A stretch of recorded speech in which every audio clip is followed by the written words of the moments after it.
ditahan sekejap ya. Kita sambut kehadiran Mas Sabran dan Cak Dil. Allahumma sholli ala Muhammad. Allahumma sholli ala Muhammad.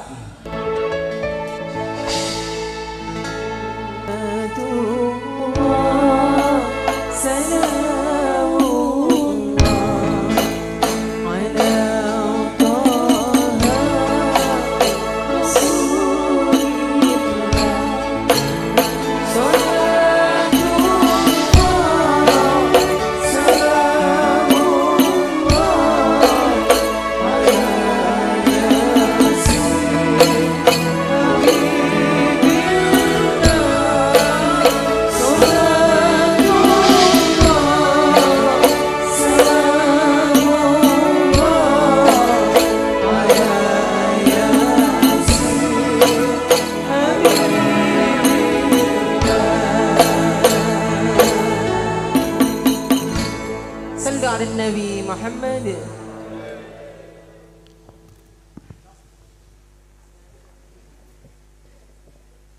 Oke, Zak, lanjut. Cak Dil, Putih Cak Dil.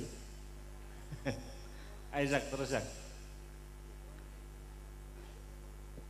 Untuk kalau untuk tema mengenal diri, mengenal diri nopo melatih diri. Sadar diri, melatih diri, sadar batas.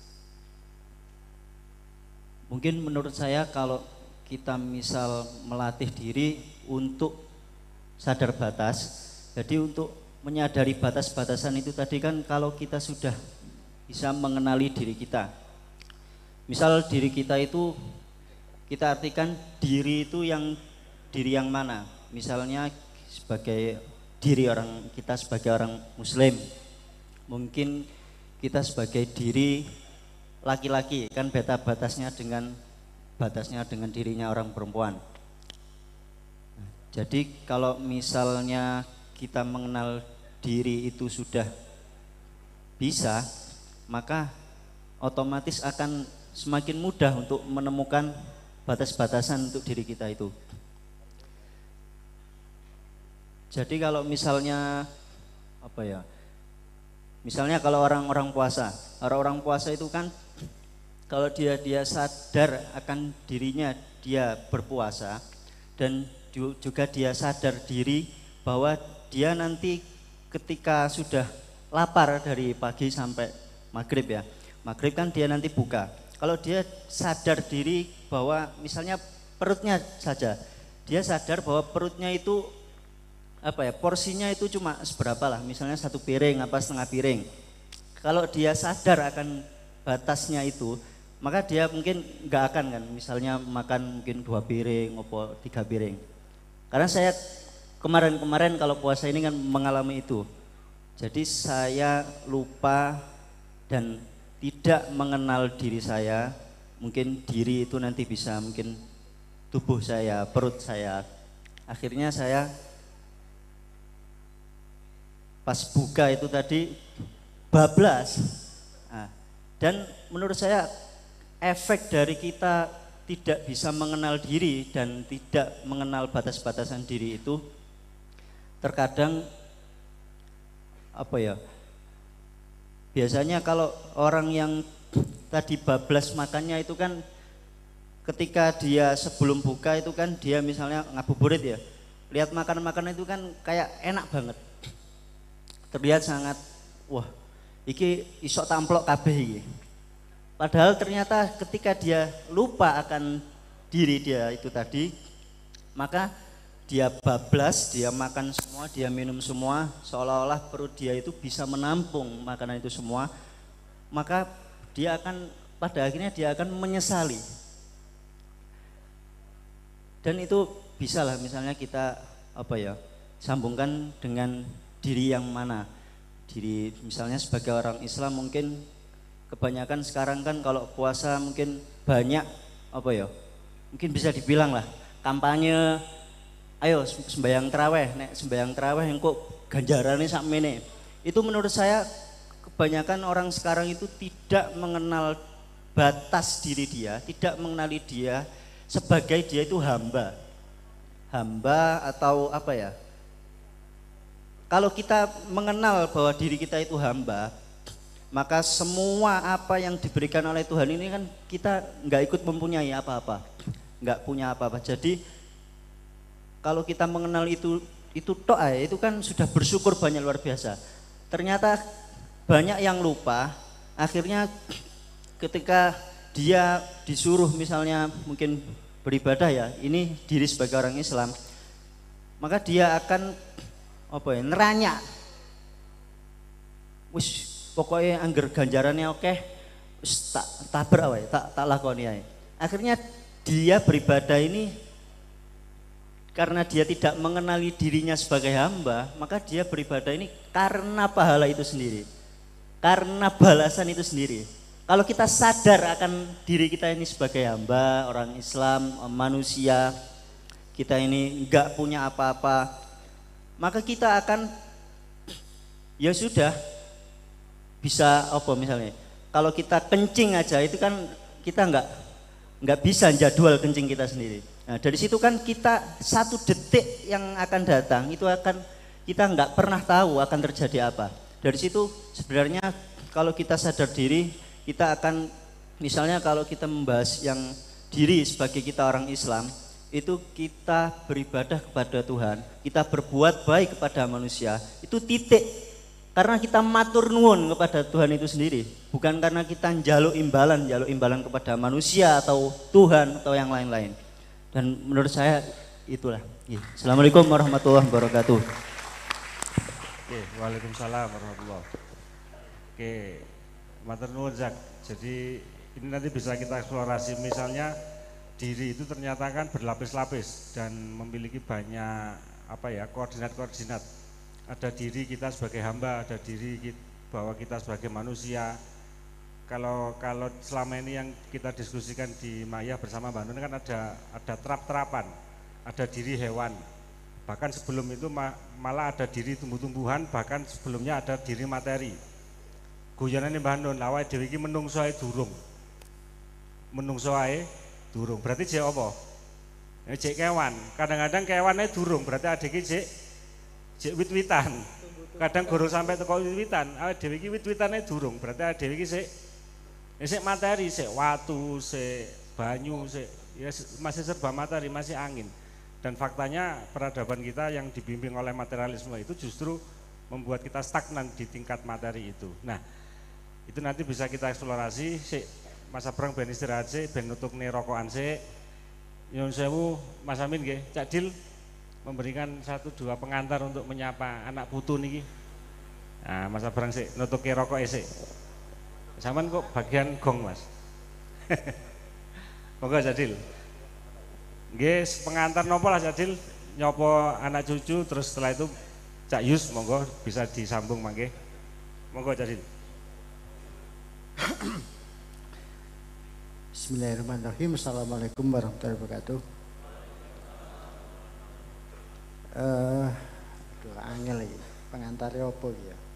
Tapi saya mengambil dari yang terakhir yang disampaikan Pak Saiful tadi, kita diajak untuk mengenal diri kita dalam fungsi yang lebih luas.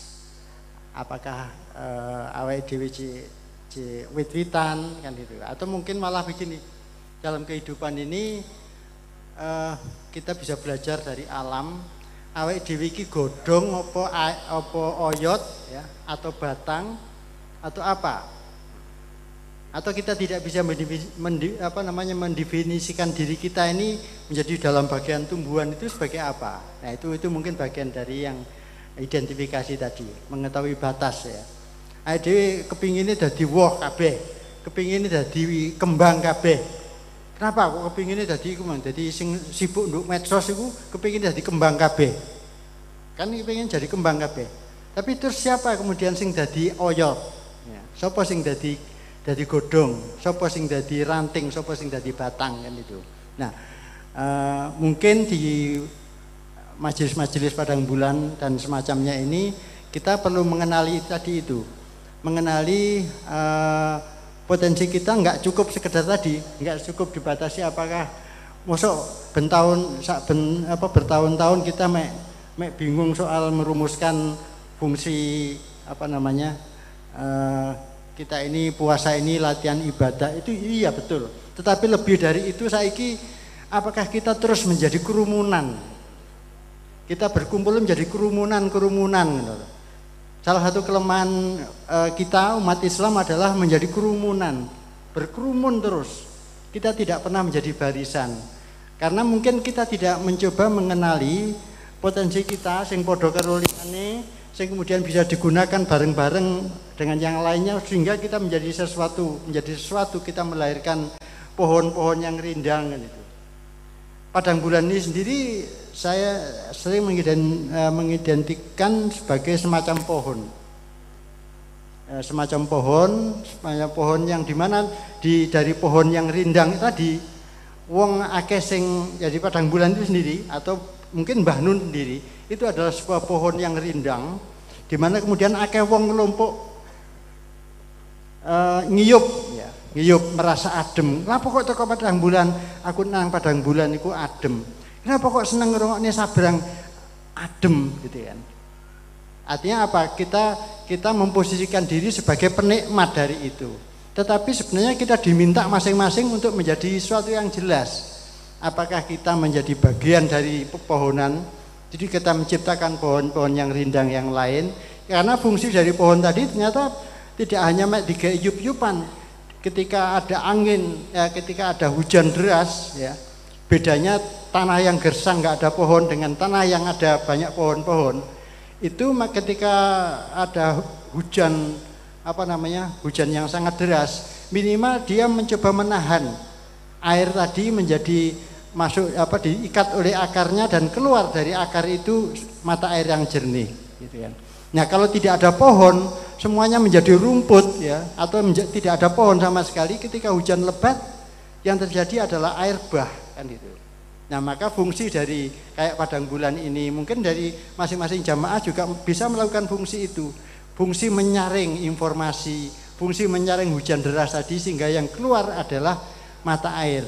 Yang keluar adalah mata air. Nah, setidak-tidaknya adalah seperti itu. Jadi menyadari bahwa ternyata fungsi akar itu salah satunya adalah menahan air kan itu. Menahan air, kemudian menahan tanah tidak longsor dan segala macam, tidak rusak ya. Ditahan oleh air dan akhirnya membuat keluarannya apa? Selain oksigen, keluarannya adalah mata air yang jernih ya. Itu salah satunya itu. Nah, di padang bulan kita berharap teman-teman semuanya ayolah mulai mencoba tadi kita mengukur diri dan kemudian menemukan ayo rek gawe apa enake supaya kita bisa berperan di dalam kehidupan ini, mengeluarkan oksigen, mengeluarkan mata air yang jernih kan itu. Enggak sekedar sebagai penonton gitu loh, enggak sekedar sebagai penonton. Kalau kita hanya berkerumun terus, kita tidak mampu mendefinisikan apa fungsiku secara yang lebih luas kan dia untuk dunia ini gitu. Paling-paling yang mampu kita lakukan adalah kita menyelamatkan diri sendiri. Tapi nek iso sebenarnya akan lebih meningkat lagi, ini setuju loh ya, Sabrang setuju ya. Kalau bisa kita meningkatkan peran kita, kemudian oke, saya akan melakukan ini. Nah, untuk itu forum Padang Bulan saya akan minta teman-teman Padang Bulan, ayolah mulai Padang Bulan mulai beberapa bulan yang lalu kita mencoba memperjelas gitu loh. Tadi saya mendengar laporan dari teman-teman, banyak aktivis Padang Bulan ternyata aktivis medsos misalnya gitu ya. Itu jelas kan? Ada suatu kemampuan di situ. Tapi melaku dewe-dewe, balapan dewe-dewe kan itu. Kalau itu kita bisa bikin barisan gitu, insya Allah manfaatnya akan lebih besar. Ya. Manfaat yang akan bisa dirasakan terhadap dunia enggak karu-karuan ini, kita menjadi ada peran sebagai subjek ya. Aktivis medsos kumpul ya itu ya. Satu contoh. Mungkin yang lain-lainnya. Nah, di Padang Bulan ini agak dalam tanda petik kekurangannya adalah kabeh ku singidan. Banyak yang punya potensi tapi gak gelem menonjolkan diri. Jadi nggak tahu. Kita nggak tahu teman kita ini tokoh. Teman kita ini punya potensi, kan sing ngeruh gitu loh. Kan sing ngeruh, ayolah mulai sekarang kalau bisa ke depan jamaah Padang Bulan ini paling enggak ayo bisa kita mengidentifikasikan diri untuk kemudian iso berbuat apa ya, untuk memperkaya kehidupan bersama kita ini. Nah, itu pengantar dari saya, Pak Saiful, mudah-mudahan cukup ya. Sekian dari saya, Assalamualaikum warahmatullahi wabarakatuh. Monggo Cak Yus menyambung apa yang disampaikan Cak Dil. Dua kata sadar dan diri yang dibahas malam ini, saya kira Sabrang akan mengupas dalam susu gak nututi awakmu ya. Karena sadar saja itu diksi yang sangat berat. Karena kita sering gak sadar. Sopo awake dhewe kok kepingine gak karu-karuan. Ono sing ngomong ngene, Gusti Allah sugih. Kok usah nyebut gawe, kula ono dhewe. Sadar dia. Dia gak sadar nek Gusti Allah iku guru mesti sayang awakmu. Guru mesti sayang awakmu wong kon sadare gak sadar dia. Pertama sadar. Sadar saja kita masih belum. Masih belum. Apalagi mengenal diri kita. Ya. Wangel meneh mengenal diri kita itu berat. Saya jalan satu amalan mbah saya. Iku angel. Mbah saya punya amalan apa? Nandur wit sakake-akeh. Nanam pohon. Dan katanya mbah saya, menurut cita-cita dari keluarga, setiap hari mesti berdialog dengan pohon yang ditanam. Berdialog sama pohon yang ditanam. Dengan cara apa? Yo kirim selawat, yo bismillah waktu nyiram, itu berdialog. Hal kecil, pokok kecil. Bahkan katanya mbak saya, yang saya lakukan sekarang sehari-hari, ketika kita melihara pohon dengan benar, kembanglah doa omak kasarannya. Iku saja kita sangat dibantu oleh pohon-pohon yang kita siram itu. Zikirnya lebih cepat diterima dibanding zikirmu. Zikir awake dhewe. Zikir pohon lebih cepat diterima. Karena sadar diri kita bahwa kita belum mampu tembus seperti pohon-pohon yang kita pelihara itu. Itu saja kita sering nggak bisa. Apalagi mengenal diri kita. Koyok yoyo, sembarang koyok yoyo gitu ya. Wis nama Ismaiyah iku nempel wis. Gak perlu sembahyang, gak apa-apa berang. Wis Ismaiyah kok ya. Koyok yoyo wisan. Koyok yoyo gitu loh. Gak perlu tangisu gak apa-apa misalnya. Gak perlu nyambut gawe anak-anaknya gak apa-apa karena wis Ismaiyah. Diri kita aja belum kita kenal. Kon ndelok mbae, nek kon ndelok mbae asline mbae, ya apa sembarang gak tau turu, sembarang lakukan apa saja gak karu-karuan. Kebersihannya gak karu-karuan, semua hal dilakukan top. Sadar diri dan mengenal dirinya ya. Nah, awake dhewe aja njobone tok dicukur rek. Aja mek jari tidak di kulit-kulit milik aman tadi tidak. Ayo didalami temenan. Kalau Anda mendalami tenanan pasti akan ketemu. Di tempat masing-masing gak usah podo. Ojo niru Sabrang gak tutup dasmu. Kadoan, gitu. Tapi ambil Sabrang 1-2 kalimatnya terapkan wis, wangel wisan. Angel karena memang tidak bisa masing-masing orang. Masing-masing orang punya peran sendiri, mengenal dirinya sendiri, tapi lakukan sendiri-sendiri. Aku seneng neisu ono sari roti lewat tet. Terus ketemu aku salaman ya Allah, arema ayare, mari Padang Bulan sampai jam 2, jam 6 wis dodolan roti. Sip, iki ngerti dirinya sendiri jenenge. Gak mari Padang Bulan turu rong dino. Ya men ya. Turu rong dino gak tangi. Alasannya wis Padang Bulan rek wisan rek. Karena gak mengenal dirinya. Ya, gak mengenal dirinya gitu loh. Ini yang harus kita pahami hari ini, kita bahas lebih dalam. Terus mari didoleki rek awake dhewe. Doleki opo sih awake dhewe iki sapa? Wis melakukan opo kata Cak Dil tadi. Wis berbuat untuk orang lain apa? Manfaat apa enggak? Nek awakmu gak iso ngrewangi wong minimal gak ngrusuhi kok wong. Nek gak iso ngrewangi koncone minimal gak marani koncone tok bedino. Gitu ya. Itu minimal kamu gak ganggu orang, minimal kamu mengatasi diri sendiri kalau kenal dirinya ya. Mudah-mudahan sih meningkat terus. Karena itu meningkat itu juga tergantung kita, ngasah kita gitu ya, ngasah kita. Maka di makyat jelas kita gendong. Saya lihat banyak teman-teman seberang anak-anak ini yang saya kenal ya, beberapa orang yang saya kenal.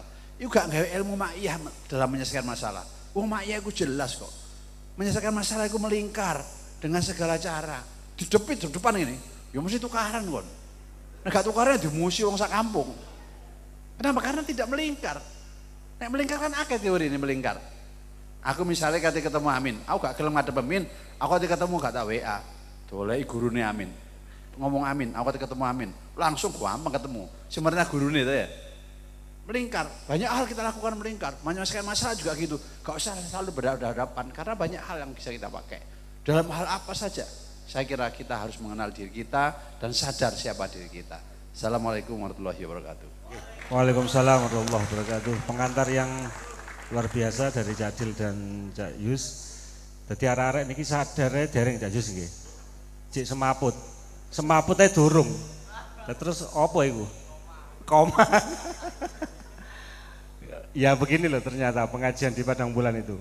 Umumnya bayangannya uang bahas sedar batas itu lah paling ya bahas poso, gak mangan, gak ngombe, gak rokokan mulai subuh sampai maghrib. Ternyata kan tidak, kita justru menuju dan menukik sampai ke akar. Dan salah satu formula tadi diawali cukup bagus oleh Zaki. Kono aja kaget rek Zaki iki anjene arek lawas ya. Dadi ya ngono iku ngomongane wisan. Dadi diri itu ada berlapis-lapis, diri kita sebagai hamba, diri macam-macam lah.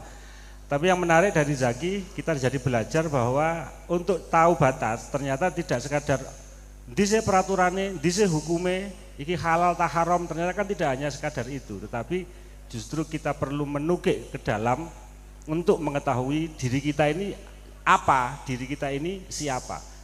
Lah nek gak aro diri yo tangeh lamun, kita tidak akan bisa menemukan batas. Jadi dialektikanya kira-kira seperti itu Mas Abrang. Di sesi awal ini monggo. Semono aja rokokan ae kok gak sida ngendikan jenengan. Mas Abrang, kawula semanggaken. Bismillahirrahmanirrahim. Assalamualaikum warahmatullahi wabarakatuh.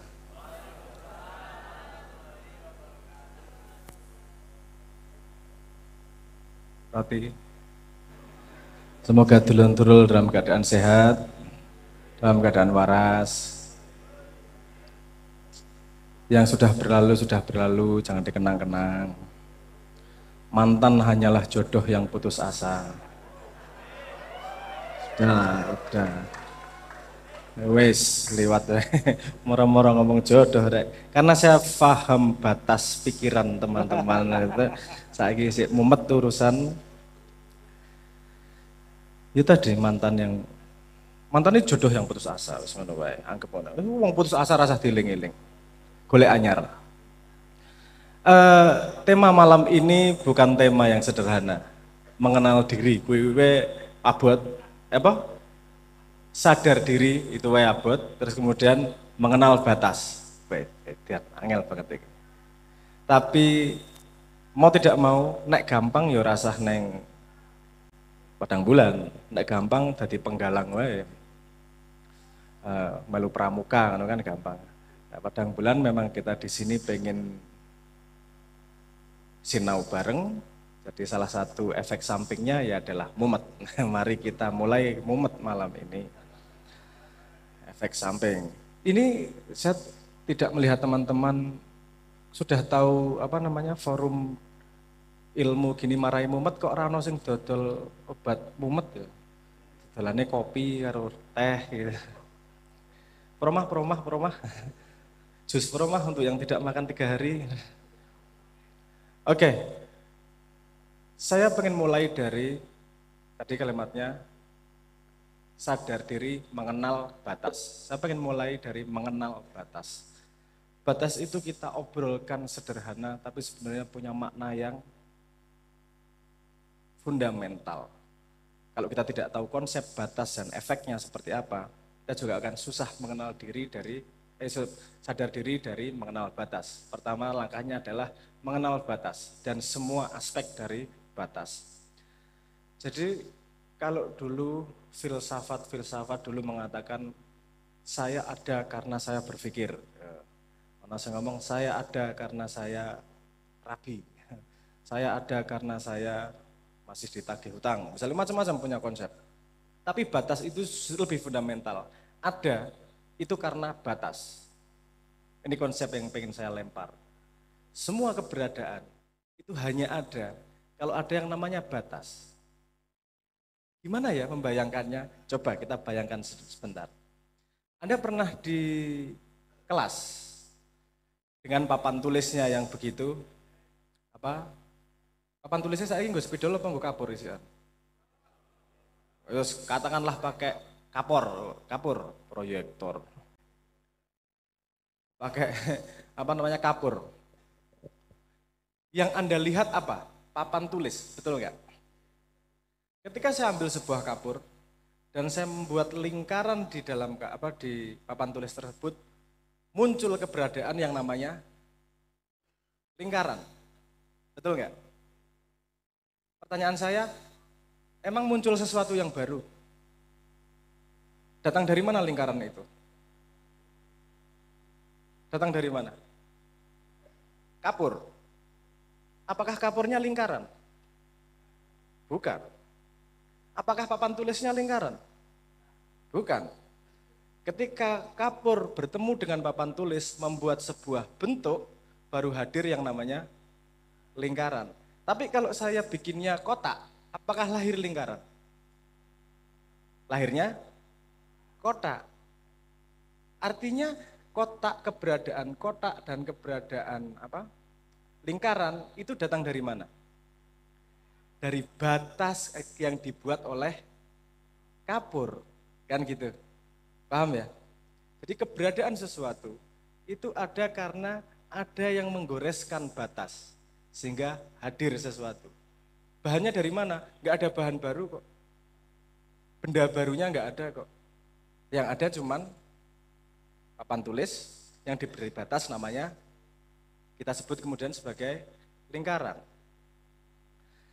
Nah itu menurut saya, sepemahaman sama saya, semua yang terjadi di dunia yang dianggap sebagai ada, itu hadir dari konsep yang namanya batas. Jadi semua itu pasti ada batasnya untuk ada. Karena kalau nggak ada batasnya, ya Gusti Allah. Kan gitu, yang nggak ada batasnya. Lainnya, itu ada batasnya. Yang bukan Gusti Allah. Orang mumet toh iki? Sederhana main kapur karo papan tulis ya. Kapur karo papan tulis. Artinya batas itu sama dengan keberadaan. Yes. Oke, kita sudah tahu nih, mengenal batas. Batas hubungannya apa? Dengan keberadaan. Sekarang kita mikir, apa ya yang jadi, kita coba, batas itu ada apa aja ya selain kapur papan tulis? Kapur papan tulis itu konsep yang sangat sederhana. Misalnya gini, kamu sama tetanggamu yang duduk di sebelahmu, itu keberadaan yang berbeda atau enggak? Atau sama? Beda ya? A sama B, you know ya. Jomblo karo jomblo lawas. Keberadaan yang berbeda. Kenapa berbeda? Karena batasnya masing-masing berbeda batasnya. Betul enggak? Yang membatasi apa? Nah, mulai kita nih. Batas itu punya level yang berbeda. Kalau tadi dari siapa mau si Zaki ngomong bahwa ada lapis-lapis, karena keberadaan datang dari batas, artinya batas bentuknya pun bisa berbeda-beda. Ada batas yang namanya fisik. Wes, pokoknya sing fisik aku, sing iso tak senggol di jiwit loro kuwi aku, sing dijiwit ora loro itu aku. Dah, itu batas sederhana dari yang namanya fisik, betul ya? Itu Anda menentukan Anda dengan orang lain.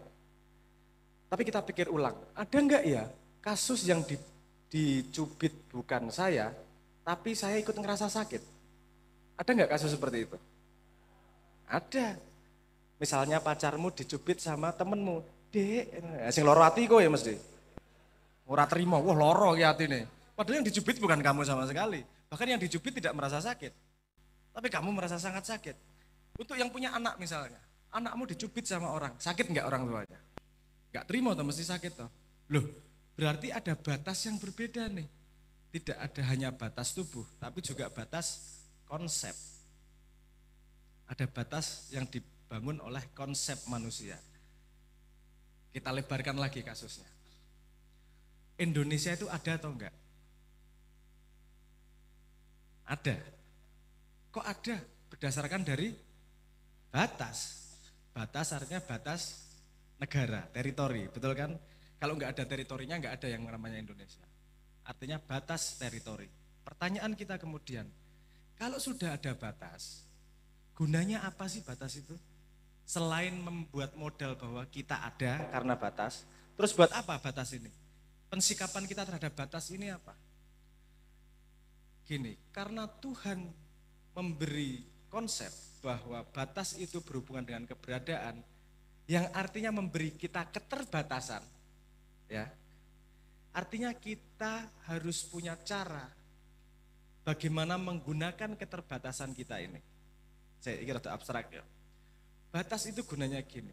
Jadi kita punya prioritas untuk mengeluarkan energi, pikiran, waktu kepada yang mana duluan? Yang di luar batasmu atau yang di dalam batasmu? Kalau kamu belum mandi, kamu mandiin pacarmu dulu apa kamu mandi duluan? Oh, mandi duluan itu yang benar, mandiin pacar itu kebuki karo bapak dan kok.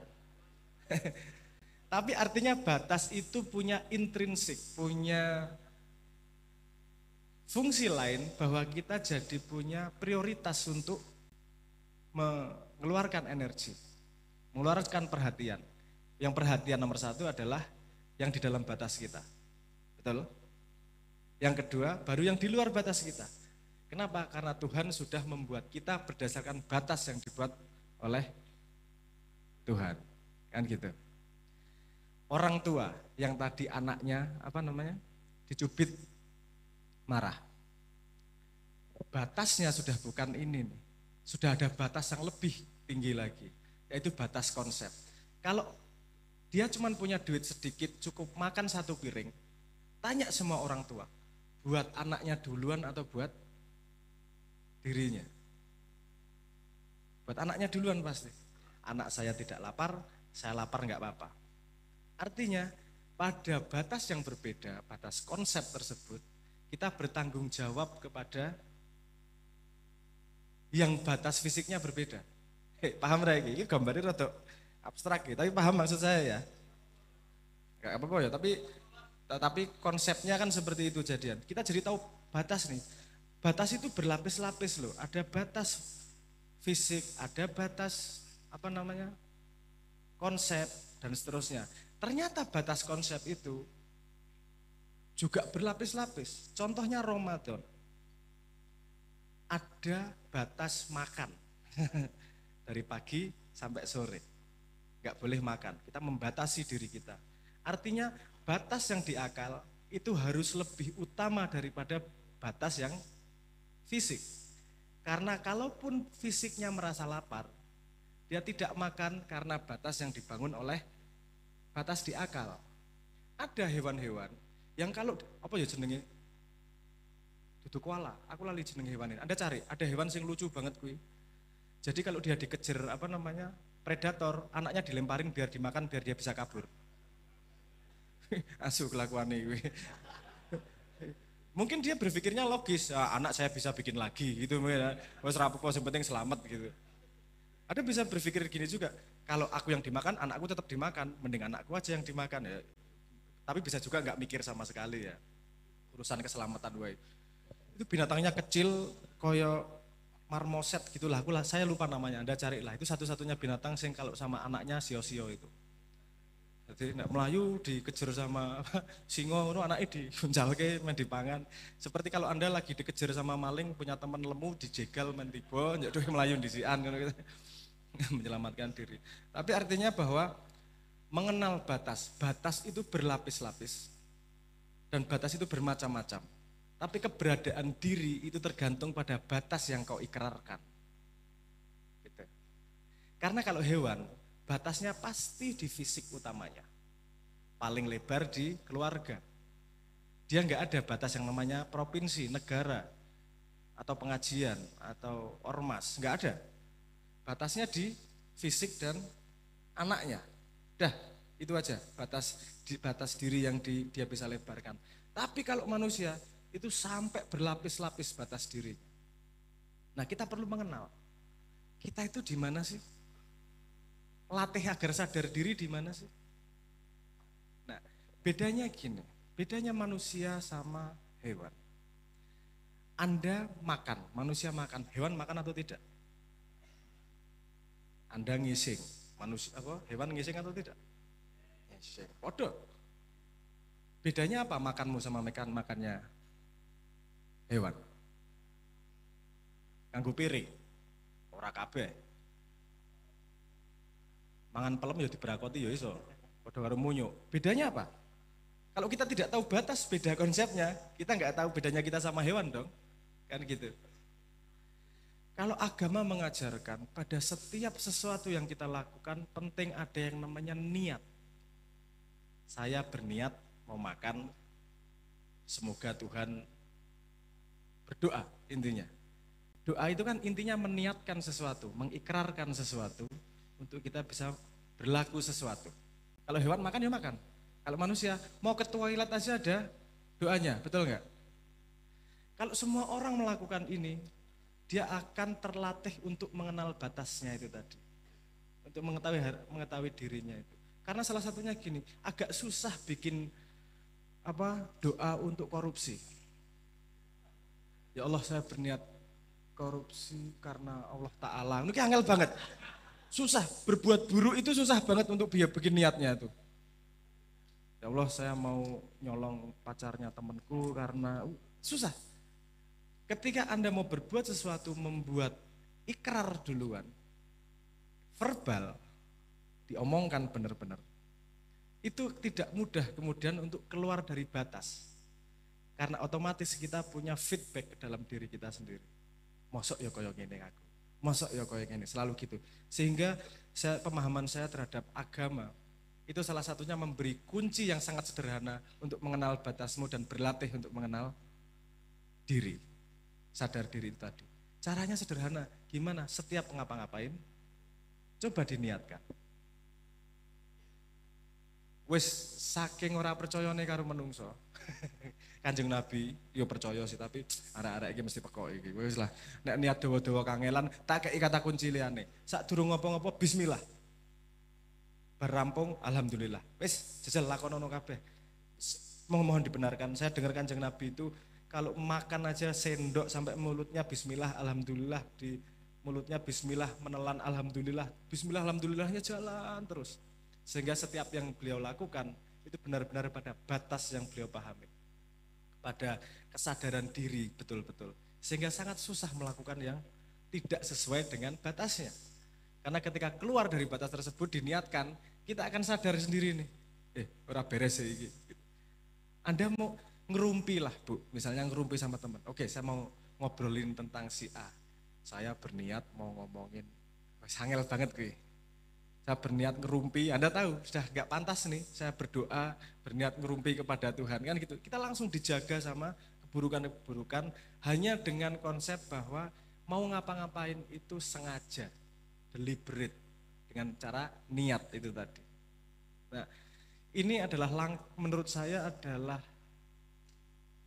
cara kilat yang diajarkan agama untuk mengenal diri, untuk sadar diri. Jadi perilaku sehari-hari adalah meniatkan sesuatu. Karena untuk batas ini tadi konsepnya banyak banget, macam-macam levelnya. Anda perlu digali sendiri agar lebih fun, akan lebih menarik. Tapi kan sudah sadar tadi, ada batas fisik, ada batas konsep yang disetujui bersama. Kadang-kadang ada konsep yang tidak disetujui bersama. Misalnya gitu, artinya berlapis-lapis yang namanya batas tersebut. Oke, aku di kedawan malah bundet ngantuk Kita enak diskusi aja, tapi basisnya tadi pengen saya katakan bahwa batas itu akar dari keberadaan. Ada, itu hanya karena batas. Untuk itu penting untuk kita selalu mengenal batas. Karena kita punya akal pikiran manusia, ada batas yang dibangun oleh akal pikiran. Tidak hanya diberikan lewat fisik. Tapi kadang-kadang manusia itu tidak bisa diberi batas oleh akal. Kadang-kadang harus pakai fisik. Contohnya, kalau di jalan raya itu ada pembelah jalan ya, ada garis jalan. Itu kan batas. Paham ya?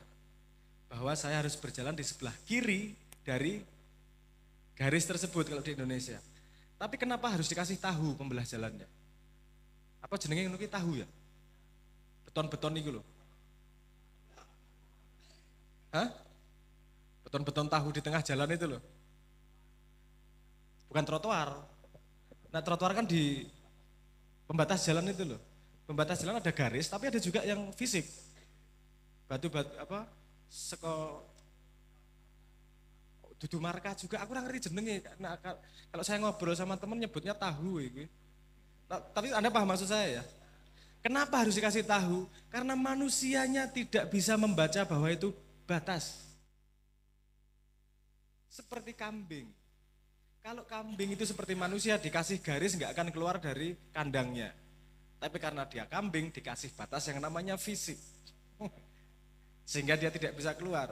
Karena manusia tidak bisa memahami bahwa batas nggak boleh dilewati, kamu diperlakukan sebagai kambing, makanya dikasih fisik-fisik batas seperti itu. Mari kita lihat di dunia ini, kalau mau ngomong gitu sebenarnya, hukum itu ada karena kamu tidak mengenal dirimu sendiri batas, nggak tahu bahwa nyolong itu nggak usah harus dikasih hukum, sebenarnya kan sudah nggak dilakukan. Tapi kenapa dikasih hukum? Karena manusianya sendiri tidak mengenal batasnya itu. Nah, artinya kita banyak penemuan di dunia yang asalnya dari manusia tidak paham, sadar dirinya sendiri dan batas yang harus dia patuhi. Mari kita mengakui bahwa kita semua masih manusia kambing yang perlu diatur pakai pagar-pagar hukum, yang kemudian karena hukum menjadi pagar dari kita semua, sehingga orang-orang yang bisa membuat hukum bisa memagari kamu semua untuk masa depannya. Gitu, hati-hati makanya. Saya nggak ngomong, bukan politik ya.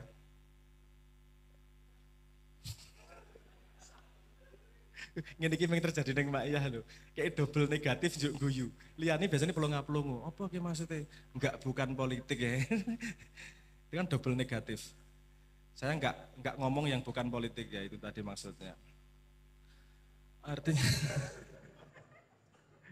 sing guyu paham, sing ra guyu ya wedi ditangkep Intel.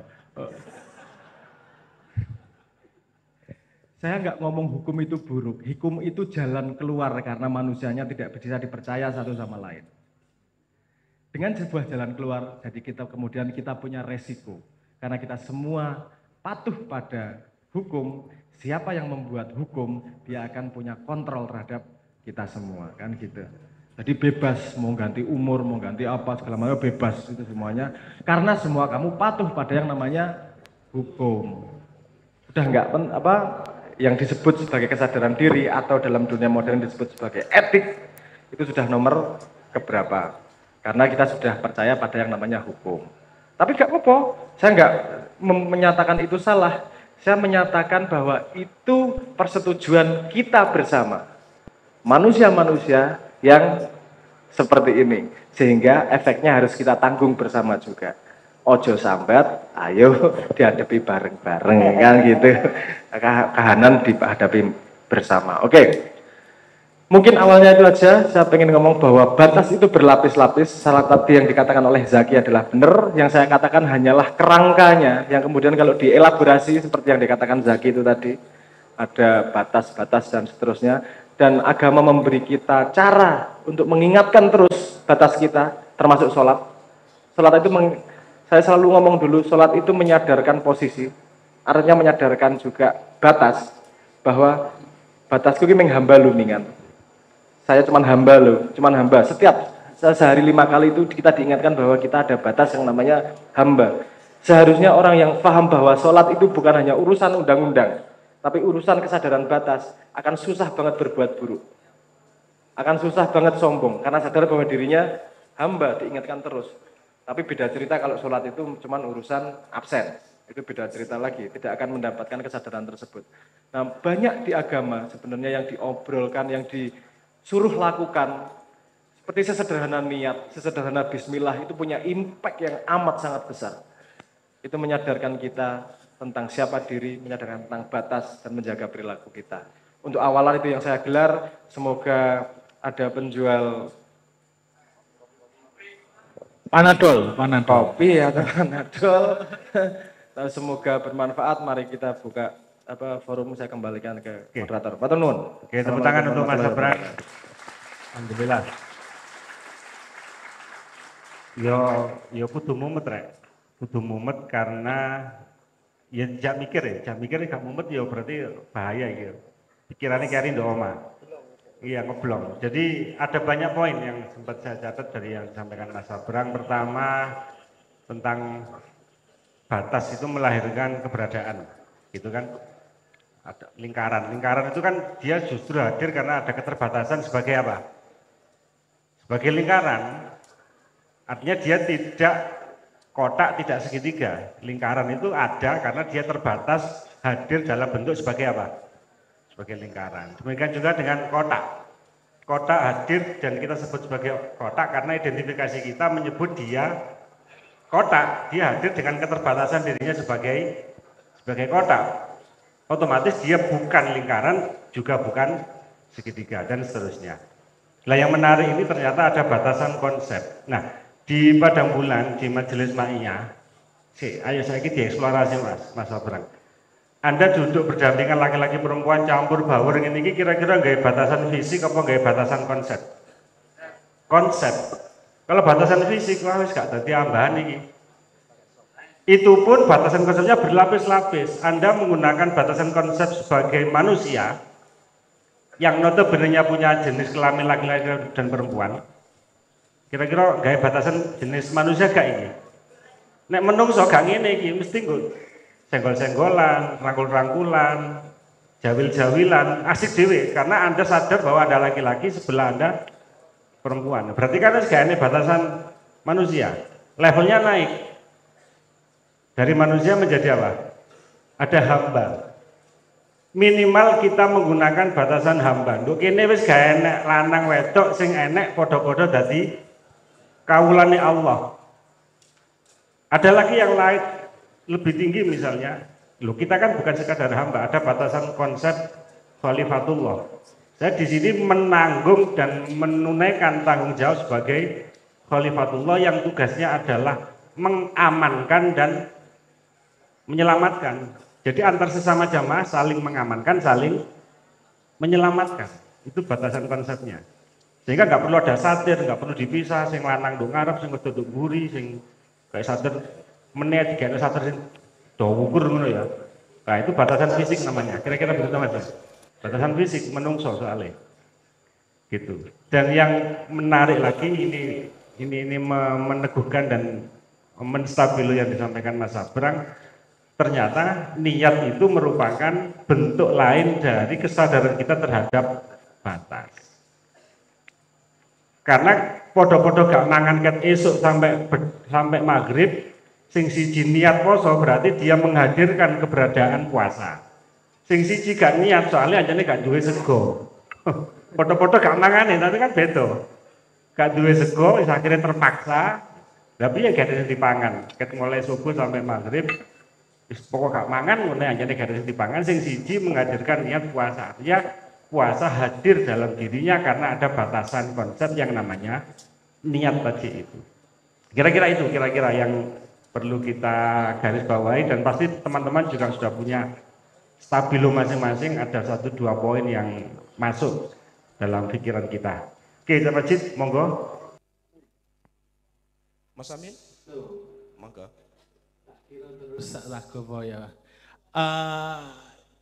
1-2 penanya, boleh ya? Ya, 1-2 penanya. Okay. Monggo yang mau bertanya, maju aja.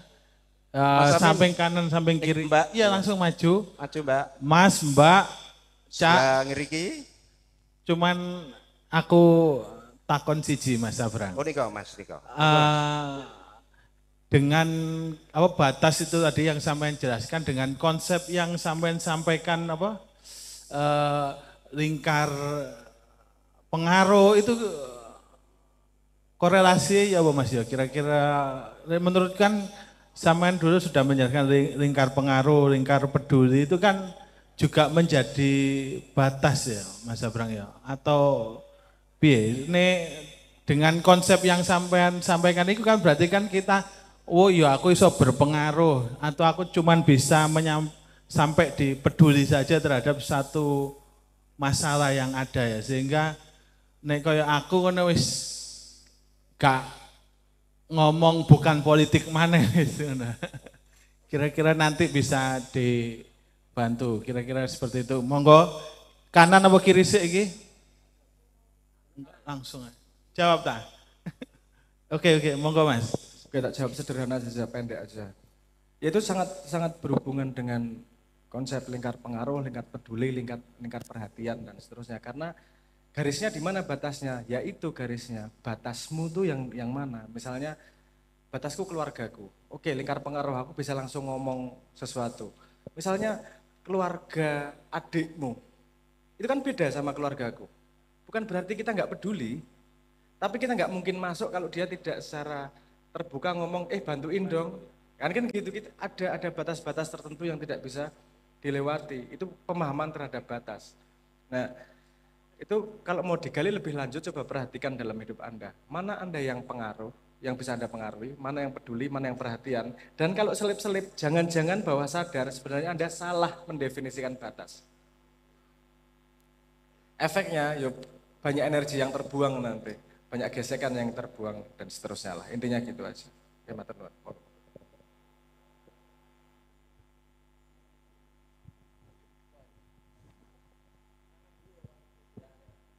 Assalamualaikum warahmatullahi wabarakatuh. Nama saya Ridhoi, saya dari Mojokerto. Mohon maaf sebelumnya terkait pertanyaan entah ini nyambung atau tidak, tapi ini berasal dari keresahan hati terkait batas di dalam bulan Ramadan ini. Nama Ridhoi dari Mojokerto.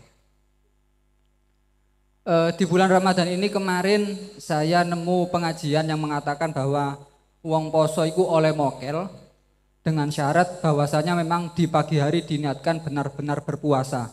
Kalau toh memang nanti tidak kuat, diperbolehkan untuk mokel. Lah, di dalam kata mokel itu ada batasan yang namanya kebutuhan dan kemauan. Ketika saya kemarin nyoba untuk tidak mokel, saya masih bingung, iki kira-kira aku butuh mangan, apa kepingin mangan. Ketika nanti saya memang meniatkan untuk membatalkan, ternyata itu hanya sebatas keinginan saja, apakah itu nanti akan menghilangkan apa jenenge lek ngarani batasan itu?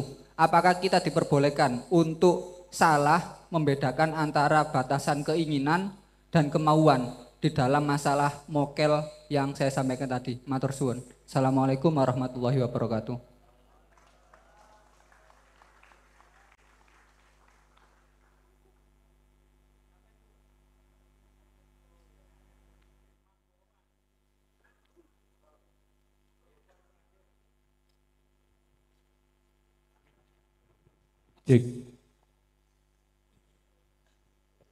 Assalamualaikum warahmatullahi wabarakatuh. Perkenalkan, nama saya Ahmad Turki, saya dari Kejapanan Pasuruan. Saya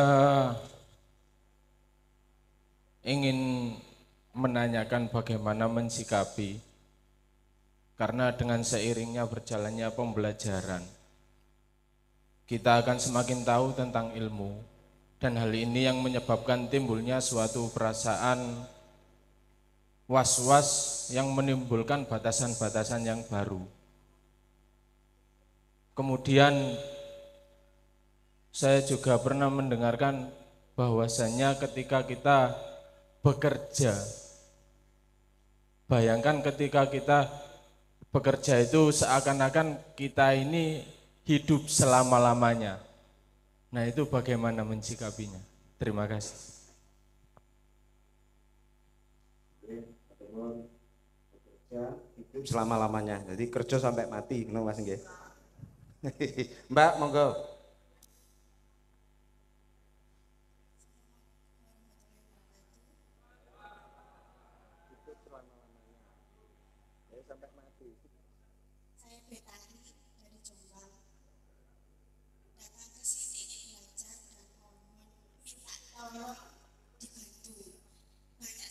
sebenarnya pertanyaannya, akan tetapi tidak terlalu pandai merangkai kata-kata.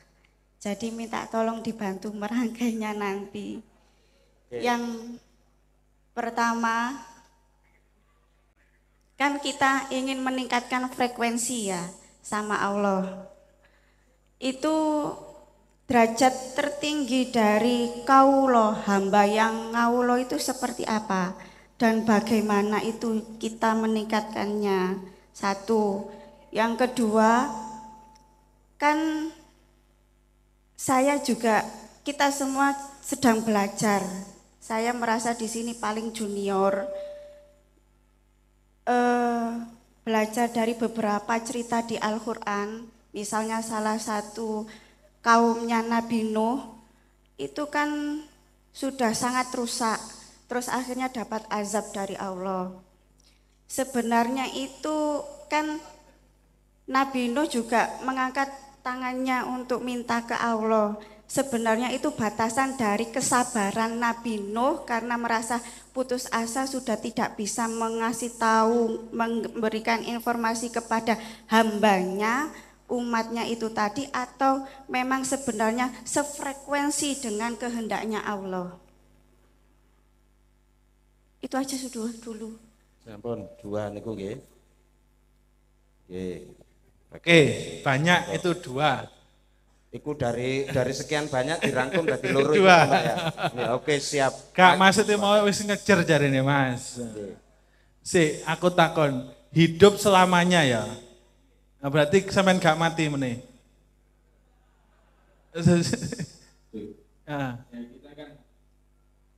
Saya pernah mendengarkan suatu omongan kalau kita beribadah itu bayangkan kalau kita itu sebentar lagi akan mati.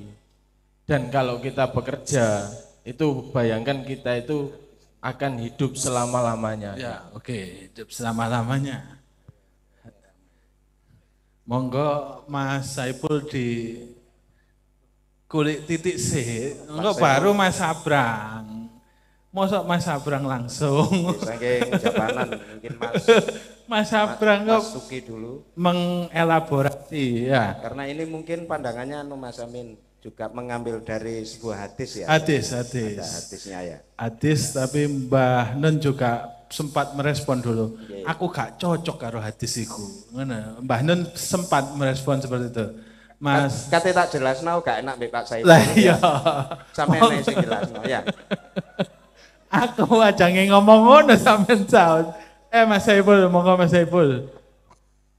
Oke, jadi itu kan kalimatnya kurang lebih begini, i'mal lidunyaka ka'annaka ta'isyu abadan. Jadi beramallah untuk duniamu seakan-akan engkau hidup selamanya.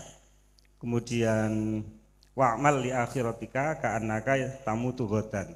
Sedangkan beramallah untuk akhiratmu seakan-akan engkau mati besok. Gitu. Jadi ini saya juga tidak bisa memastikan apakah ini hadis beneran atau tidak. Itu biar dikaji oleh para ahli hadis. Kayak sing ahli hadis nduk kene iki Cak Majid. Najis apa hadis? Ahli hadis apa ahli hadas ngono ya. Saya pernah dan ingat bahwa benar yang disampaikan Mas Amin. Mbah Nun pernah dalam tanda kutip mengkritisi ini karena ini ada dua dikotomi yang bertentangan. Ada konsep dunia, ada konsep akhirat. Padahal kita kembali ke konsep atau prinsip yang awal tadi, akhirat dunia itu satu atau urutan kejadian atau gradasi dari tahap-tahapan. Dalam sebuah pemikiran yang tadi sempat kita sampaikan bahwa sesungguhnya dunia dan akhirat itu kan satu. Soal kapan kita masuk itu kan soal urutan waktu saja. Artinya ada dua pertentangan yang sesungguhnya dinafikan oleh statement itu sendiri. Dan ini tidak begitu logis, tidak begitu rasional karena justru karena kita beramal di dunia ini tidak dalam rangka untuk hidup selama-lamanya ya. Kita beramal di dunia ini untuk ya karena kita sedang menjalani akhirat. Gitu kan konsepnya. Jadi tidak ada hidup selama-lamanya atau bahkan mati besok. Seolah-olah kalau mati kan selesai. Selesai wis gak enek kehidupan selanjutnya. Sedangkan di dunia koyo-koyo urip sak lawase. Ini kan juga agak gimana gitu ya. Masa urip sak lawas-lawase sak suwi-suwine dunia kan ya tidak begitu. Artinya beramallah untuk dunia ini ya memang untuk akhirat. Artinya kita sedang menjalani akhirat. Satu. Yang kedua, Mbak Nun sering memberikan formulasi akhiratkan duniamu. Akhiratkan duniamu. Amal sekecil apapun, jadikan dia sebagai amal akhirat. Contoh yang disampaikan Mas Sabrang tadi, niat makan dalam rangka mensyukuri rezeki yang diberikan oleh Allah, secara fisik dia aktivitasnya kan yus ngemplok panganan, dikecapi, dilek, terus digeling ambek lambung meneh dadi keat misalnya. Itu kan amalan fisik. Tetapi amalan fisik itu bisa bernilai akhirat kalau kita niati makan itu sebagai amalan akhirat. Artinya akhiratkan aktivitas makanmu itu supaya dia memiliki nilai di mata Allah. Artinya aktivitas apapun bukan bekerjalah seolah-olah kita hidup selamanya, tetapi Mbak Nun memberikan saran akhiratkan apa yang menjadi aktivitasmu itu untuk menjadi nilai akhirat. Nah, aktivitas yang lain monggo disimulasi sendiri, bisa makan, bisa ngojek, bisa dodol bakso, iso opo ae, itu bisa diakhiratkan. Sehingga tidak ada lagi dikotomi dunia dan akhirat. Itu hanya tahap aja, itu hanya fase saja. Gitu. Sebagaimana orang-orang yang sekarang belum masuk ke dunia atau masuk ke alam akhirat karena dia sedang menjalani masa atau fase di alam barzah. Ya artinya 3 alam itu kan satu dalam kesadaran hidup kita. Gitu. Soal kapan dilakoni ya memang itu soal urutan waktu saja karena nggak bisa satu aktivitas itu kita jalankan bersamaan gitu ya. Jadi soal ini hadis atau bukan wallahu alam, saya tidak berani menjustifikasi atau mengklaim mengiyakan atau mentidakkan karena monggo dikaji bagi yang ahli hadis. Cuman kita bisa mencermati esensi dari pikiran-pikiran yang dikandung oleh statement tadi itu. Jadi poinnya adalah meneguhkan yang disampaikan Mbak Nun, ya amal dunia itu akhiratkan, jadikan dia bernilai akhirat. Bahkan simulasinya bisa begini, dunia untuk dunia, itu kan Mbak Nun pernah menyampaikan itu, dunia untuk akhirat atau akhirat untuk dunia. Jadi amal dunia ya untuk mengejar kepentingan dan kebutuhan popularitas dunia. Satu. Dunia untuk akhirat, jadi aktivitas dunia itu kita nilai dan kita akhiratkan. Gitu kan? Yang ketiga, ngamal akhirat, ngaji, tibaan, selawatan, istighosah, ceramah, wiridan, wis macam-macam koyok-koyok itu amal akhirat tetapi ternyata untuk dunia. Perhatian morotuwo, calon morotuwo. Nah, ya wis ngono iku lah, wis macam-macam lah. Gitu. Gane-gane nggak serban. Koncoku digosok kayak bawang putih. Ketemu wong nek gak Masya Allah ya alhamdulillah, nek gak ngono astagfirullah. Misalnya ngono ya ngono iku amal ketoke akhirat tapi sakjane untuk kita tidak perlu mengklaim, menjustifikasi atau menuduh siapapun di luar diri kita. Ini kan bekal, batas untuk membangun kesadaran seperti yang disampaikan Mas Sabrang tadi itu supaya setiap aktivitas dunia kita bisa dan kita niati bernilai akhirat. Makatan Mas Amin. Iki mau hamba-hamba iki mau direspon titik ya. Iya. Hamba-hamba sahaya situ. Yang niat dulu apa yang ngawulo tadi? Ngawulo.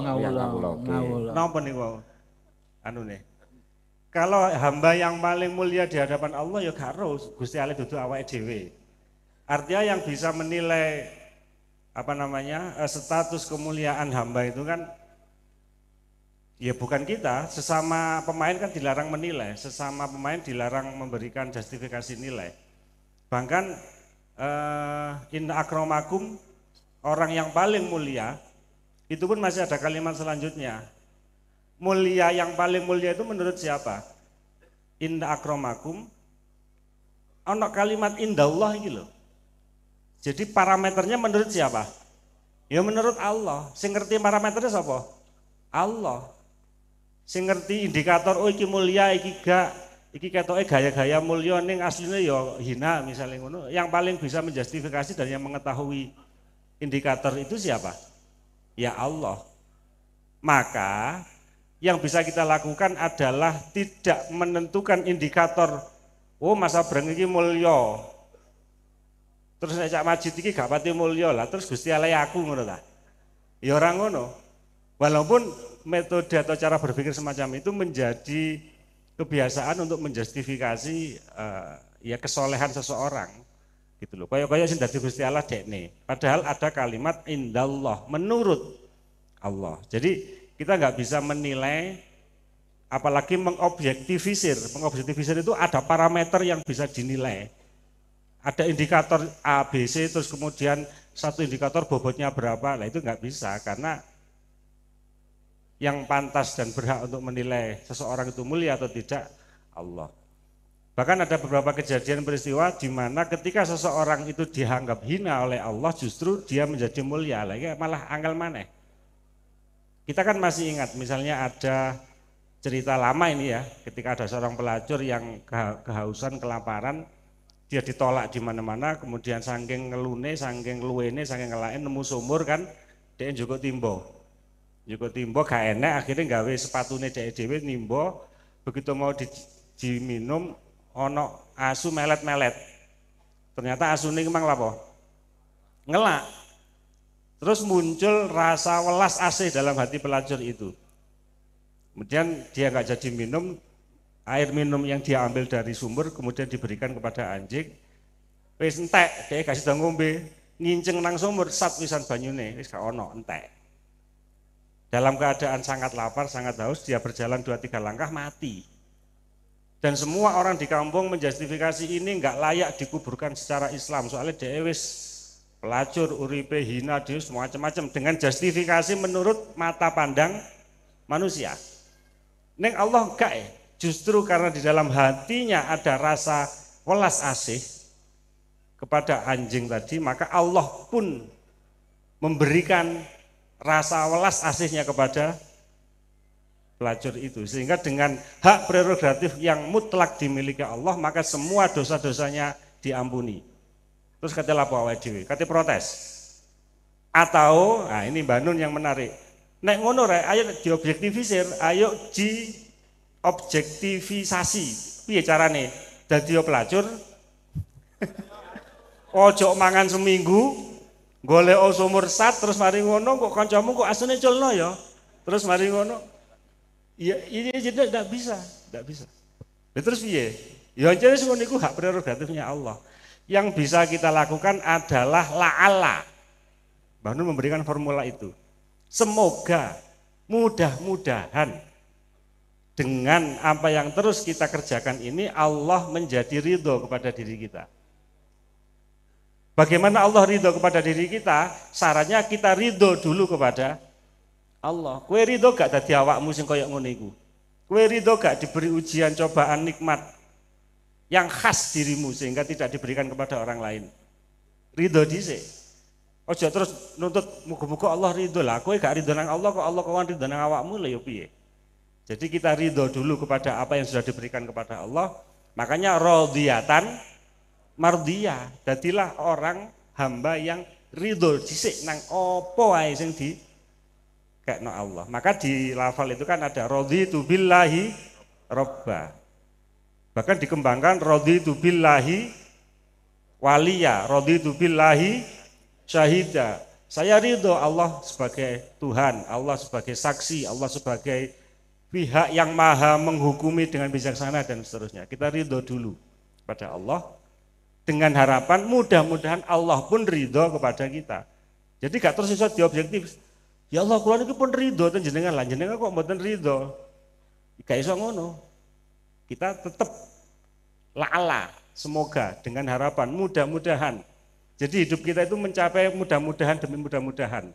Seperti cakrawala. Tiba wis teko kono lho, tibake cakrawala duduk kene, tibake nek kono mlawu aku maneh. Tibake wis teko kono, tibake duduk cakrawala. Jadi bahkan puasa itu pun kalimat terakhirnya apa? Kutiba alaikumusiyam, terus terakhirnya apa? La'allakum tattaqun. Jadi orang puasa itu apa pasti menjadi orang takwa? Tidak. La'alla itu mudah-mudahan, berharap, semoga dengan ikhtiar puasa kita Allah menjadikan kita orang yang bertakwa. Jadi la'alla. Terakhir, misalnya meneh awake dhewe ngerti mati. Wis mati yo, mati. Kan wis selesai. Ketika sholat kita masih perlu pertolongan Allah enggak?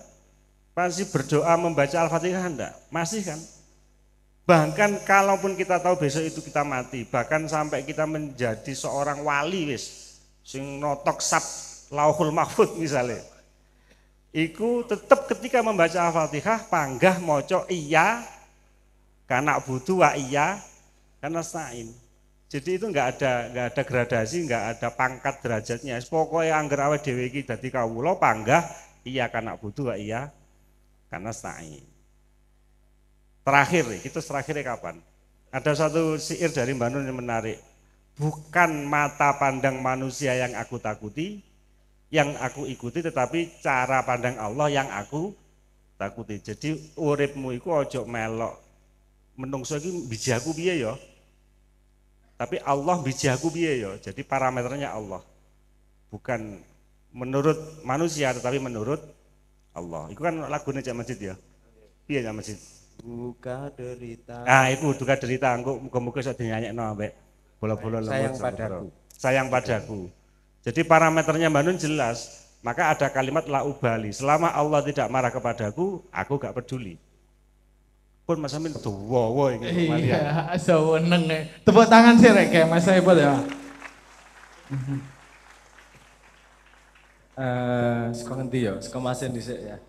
Kerja sampai mati gitu. Mungkin saya menanyakan gini aja. Ketika Anda bekerja, niatnya gimana? Saya berniat bekerja untuk hidup atau saya niat hidup untuk bekerja? Hanya yang dibalik loh. Bekerja untuk hidup atau hidup untuk bekerja. Nah, kalau bekerja untuk itu kan wis gak khawatir berarti. Sudah jelas loh. Ya wis rasah ngotot-ngotot nggo urip kok. Nek kerja malah gawe urip ora cetha ya ganti gawean. Jadi dengan niat yang jelas, itu parameter kita jadi jelas semua, mau gimana. Karena niat di awalnya itu sudah jelas. Makanya menurut saya meluangkan waktu sebentar untuk membuat niat yang jelas, diomongkan dan kalau bisa ditulis, itu akan menghemat kerepotan di waktu-waktu berikutnya. Nah ada kebimbangan balik meneh, apa tuh niatku jane? Oh ya wis, cetha niatku gini kok. Nah sebenarnya sesimpel itu Mas Nyun Sewu kalau apa namanya saya ngomongnya gitu. Balik lagi ke urusan niat itu tadi toh. Jadi kalau bagaimana bekerja kok seperti akan hidup selamanya. Sepertinya saya menangkap nuansa bahwa pekerjaan ini juga seneng-seneng amat kok koyone kerja ngoyomen toh gitu toh. Entah benar entah salah, saya menangkapnya ada implisit seperti itu. Sehingga saya menjawab dengan di niatnya gimana baliknya. Itu mungkin Anda tanpa sadar ngomong niat bahwa hidup untuk bekerja. Tapi kalau Anda sudah menyadari secara lantang, secara eksplisit, itu kan gunanya itu. Mungkin kadang-kadang kita, serasa gue niat mengene tok.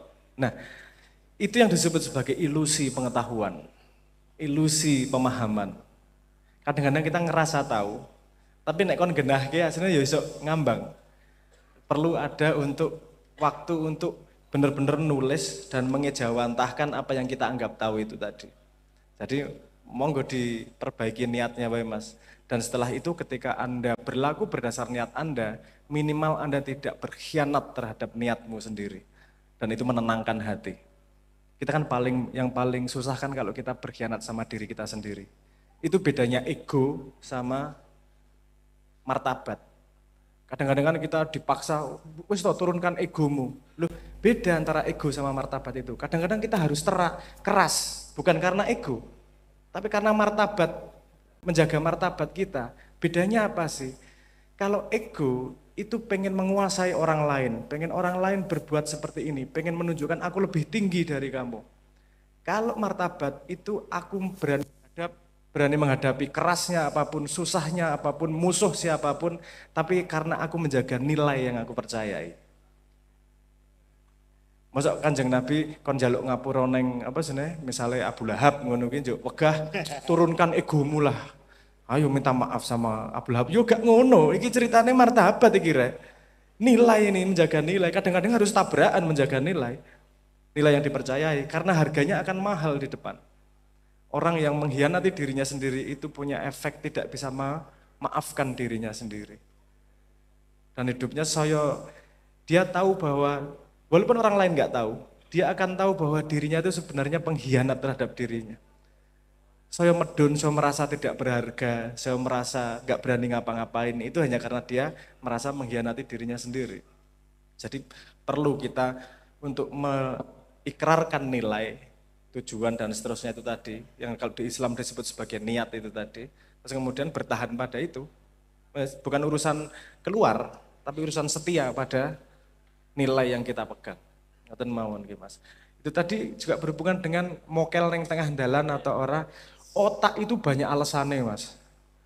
Ono sing nggak sah pakai alasan saya pernah dengar itu. Kan menahan hawa nafsu. Saya makannya nggak pakai nafsu kok. Saya karena lapar, bukan karena nafsu.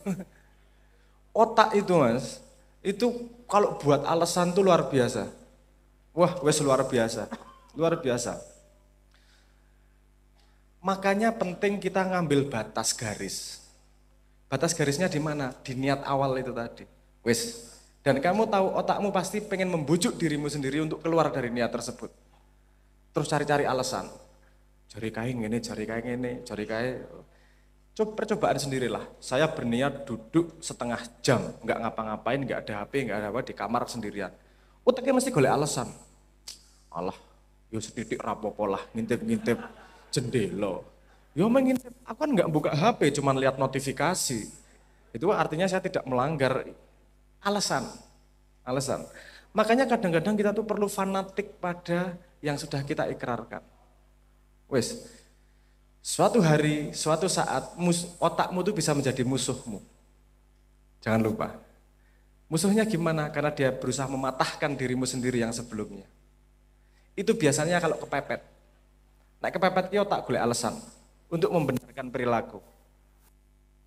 Dan kalau kepepet, kenapa kita tidak boleh mabuk misalnya? Ini kan rada aneh, ini menurut saya ya, kan kalimatnya nggak boleh minum yang memabukkan. Oke. Terus nek zina, jangan mendekati zina. Lucu tapi. Bukan nggak boleh berzina, ngono ta? Kuwi ya dadi alasane wong-wong kuwi. Aku tidak mendekati zina, wong aku langsung kok. Iya, cah iki. Terus cari alasan, berzina gimana? Kan itu persentuhan kulit. Kalau saya pakai kondom kan nggak ada yang bersentuhan kulitnya. Ya ono alasannya arek-arek itu. Mesti otak itu pinter gawe alasan. Tapi dalam hati kamu tahu kok, kalau niat pertamaku nggak makan dari pagi sampai sore, itu selesainya ketika sore. Di tengah jalan otak pasti ganggu sedemikian rupa, pasti. Otakmu, kenapa ada kalimat yang mengatakan bahwa setan itu otakmu itu datangnya dari situ?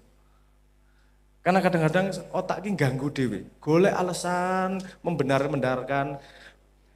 Gini, saya pernah membahas, otak itu Quran 47 atau 49 kali ngomong nyuruh kita berpikir. Tapi ada tokoh-tokoh besar yang mengatakan hati-hati sama otakmu, sumber setan lo itu. Loh ini kan berlawanan. Gimana yang benar nih? Kan gitu. Nah menurut saya ini yang bukan kiai dan bukan siapa-siapa. Oh, Gus yo ming fitnah-fitnahan toh. Gus iku lak yo akeh sing ra trimo aku diceluk Gus yo. Ya monggo lah ora urusan. Apa gini, menurut pendapat saya kan ada ikrar atau yang disebut sebagai keputusan atau sebagai niat. Otakmu dipakainya di mana? Kalau sebelumnya itu artinya otak yang baik. Otak temanmu adalah Anda berpikir untuk membentuk niat, membentuk keputusan sehingga Anda punya keputusan. Kalau otaknya dipakai di belakang, saya sudah punya keputusan terus berusaha membenarkan keputusan itu. Kalau istilah modernnya nyeboin. Kalau ya Anda main Twitter pasti tahu apa kalimat nyeboin. Udah kalimatnya salah dibener-benerin. Itu kan gini artinya, ini nyeboin kalimat salahnya itu tadi. Kadang-kadang Anda berbuat salah dan mencoba membenar-benarkan, betul nggak? Loh, wes ngidoni wong, misalnya kamu sudah berbuat salah sama orang, terus cari-cari, ini alasan martabat, ini alasan tentang kepentingan masa depan, yang nyuruh saya Nabi Khidir ini, kakean alasan untuk membenarkan perilaku yang salah. Nah itu otak yang berbahaya, otak yang setan tuh itu. Karena kalau kesalahan dia tidak mengubah kesalahan tersebut menjadi lebih baik, tapi justru mencoba mencari pembenaran terhadap kesalahan yang sudah dia lakukan. Salah satunya itu tadi contohnya ketika wis niat poso, golek-golek alasan mokel. Kan gitu. Sebenarnya gampang kok Mas. Anda bisa mokel kalau enggak puasa. Hanya Anda bisa mokel kalau Anda niat puasa. Jadi ada mokel yang tidak dosa. Kalau Anda enggak puasa kan gitu aja. Jadi enggak usah poso sekalian, wis mokel wae. Dipikir tenan karo dhek iki. Artinya arep mangan nek gini, kalau emang Anda niat mau di tengah jalan mau makan, wes rasah niat poso, wes gak popo. Aku niat poso, tapi di tengah jalan kok saya butuh makan ya. Bukan pengen makan, tapi butuh makan. Lah iku gunane poso iku. Agar memelatih kita, agar yang menjadi nahkoda dalam kehidupan adalah akal, bukan fisik. Kalau nahkoda dalam kehidupan itu fisik, itu yang namanya hewan. Gini, yang saya maksud nahkoda, mungkin saya jelaskan sedikit. Saya pernah ngomong, manusia itu ada beberapa tipe. Bisa kita contohkan seperti tipe pohon, tipe hewan, atau tipe manusia yang memang manusia. Bedanya di mana? Manusia kan bedanya di akal, punya akal. Bedanya gini, kalau pohon itu punya keputusan kapan berbuah, kapan menggugurkan daunnya, kapan bersemi, itu bukan tergantung pohonnya, tapi tergantung cuaca di luarnya. Betul ya? Musim gugur, daunnya gugur. Musim semi, bersemi. Ada trending topik, ikut. Itu manusia-manusia pohon itu. Ya karena dia bersikap, berlaku, punya keputusan berdasarkan lingkungannya, bukan dirinya sendiri. Yang paling tinggi adalah lingkungannya. Kalau temanku ngomong gini berarti benar kayak gitu. Kalau ada yang ngerasani, si kaiki tahu nyol. Misalnya gini, wah Mas Amin ki tahu apa sebenarnya jaluk tukoke rokok ming bayar 15.000 padahal regane rokok 20.000. 43.000. Wah, artinya tidak punya moral itu. Kata si A yang kamu tidak nanya ke dia sendiri. Terus kamu sudah punya keputusan, memang tidak bermoral Mas Amin. Itu manusia pohon. Karena datang dari lingkungan dan dia sudah memutuskan di kepalanya sendiri. Paham maksud saya ya?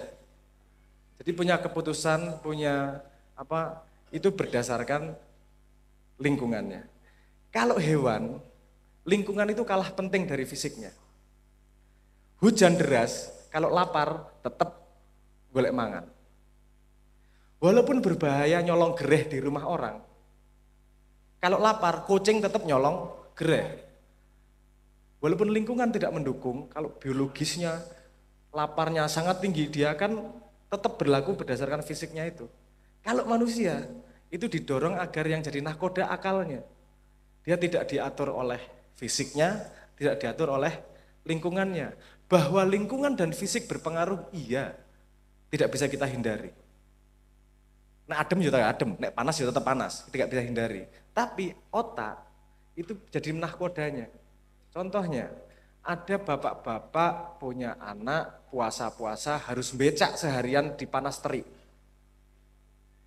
Kalau mau ngikuti alam ngapain becak panas terik? Aduh, udahlah tidur aja. Kalau mau ngikutin fisiknya, udah lemes, lapar, ngapain aku becak? Ini juga ngikutin perintah Tuhan kok. Alasan itu gitu. Tapi kalau dia dari akal, loh, aku punya tanggung jawab untuk ngasih makan anakku. Walaupun terik, walaupun lapar dan lemes, tetap saya lakukan tanggung jawabnya demi memberi makan kepada anak. Nah gitu. Nah sepemahaman saya, Ramadan, puasa ini melatih kita untuk menjadi manusia. Jadi nahkodanya adalah akal. Jadi arep alasane apa wae, wetenge ngelih wis lemes apa dan seterusnya. Nek Anda niat puasa, lakukan sampai selesai. Itu bukan Tuhan sing nyeneni. Kamu yang akan menyesal sama dirimu sendiri. Kok aku ra iso nyekel omonganku dhewe ya? Kalau aku sendiri tidak bisa megang omonganku, gimana orang lain mau percaya aku? Bagaimana aku bisa percaya pada diriku di masa depan? Wong aku gampang banget belok kok. Sudah saya ikrarkan di tengah jalan belok kok. Kan gitu ya. Jadi manusia, menurut saya manusia itu yang bisa dipegang cuman niat dan omongannya itu. Lain-lainnya itu cuman tambahan-tambahan. Kualitas manusia menurut saya konsistensi pada yang dia omongkan itu tadi. Bukan berarti keras kepala. Kalau dia tahu salah, bukan membenarkan, itu demit lagi yang kerja. Kalau dia tahu salah, ya berubah jadi lebih baik. Dibenerkan. Pahami maksud saya ya? Ini can tipis-tipis, Gusti Allah ki seneng gawe donya paradoks ngene iki. Men menungso ana dolanan. Alam semesta itu memang gitu. Selalu pada positif dan negatif dan kita main di situ. Kadang rajin, kadang males, kadang soleh, kadang ason, dan seterusnya lah. Memang seperti itu. Baterai aja selalu ada positif negatif, selalu seperti itu. Nah makanya kita pada rentang ini ada lingkungan, ada fisik, ada akal. Tuhan dorong kemana ya? Oh ternyata akal nih yang disuruh jadiin nahkoda. Ini simplifikasi ya, yang saya ngomong ini tadi. Karena sebenarnya, mohon maaf, tapi tidak saya lanjutkan lebih jauh. Tiga yang berlawanan itu, tiga yang berpengaruh itu bukan dunia bukan lingkungan, fisik dan akal. Sebenarnya bukan itu. Tapi gampangnya ngomong gitu karena aku tambah bundet niku. Sebenarnya adalah lingkungan, fisik dan istaftikolbak. Sebenarnya lingkungan, fisik dan fatwa hati. Tiga hal itu yang tarik-tarian. Akal itu tidak memutuskan. Akal itu mempertimbangkan informasi dari ketiganya untuk melakukan mana yang terbaik. Cuman kalau saya jelasin gitu, nanti kita bahas istaftikolbaknya jadi bundet dawa meneh. Fatwa hati itu seperti apa sih? Nah itu panjang dan kompleks pembahasannya. Tapi intinya paling mudah kita identifikasi akal dulu deh. Akal kalau belum bisa dengerin istaftikolbak, akalnya pegangan siapa? Pegangan dari omongannya Kanjeng Nabi. Pegangan dari omongannya Quran. Karena sudah terbentuk dalam bentuk tulisan yang bisa kita pahami, kalimat yang bisa kita pahami. Karena kalau istaftikolbak, semua orang punya tapi kita tidak terlatih untuk mendengarnya. Karena kebetulan kita lahir di lingkungan modern yang pendidikannya tidak ada pelatihan untuk mendengarkan fatwa hati. Pelatihannya ngapalke butir-butir Pancasila kan. Jadi itu ya mohon maaf saya agak membawa agak kompleks sedikit, tapi itu bisa jadi bahan untuk kita diskusikan di lingkar-lingkar atau untuk selanjutnya seperti itu. Untuk mbaknya, bagaimana makom tertinggi? Tidak tahu. Dah sederhana. Enggak ada yang tahu. Sesama siswa itu tidak bisa mengisi rapot teman.